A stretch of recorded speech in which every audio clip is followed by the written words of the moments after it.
Abi beklenen kar yağdı. Uzun zamandır da bekliyorduk. Hastalıklar falan filan da vardı zaten.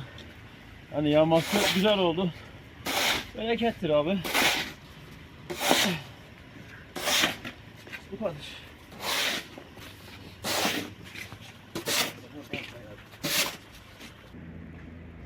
Kolay gelsin öncelikle. İsmet ben.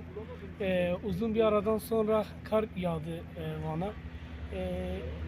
Yani karın yağması birçok şey için iyidir, yararlıdır.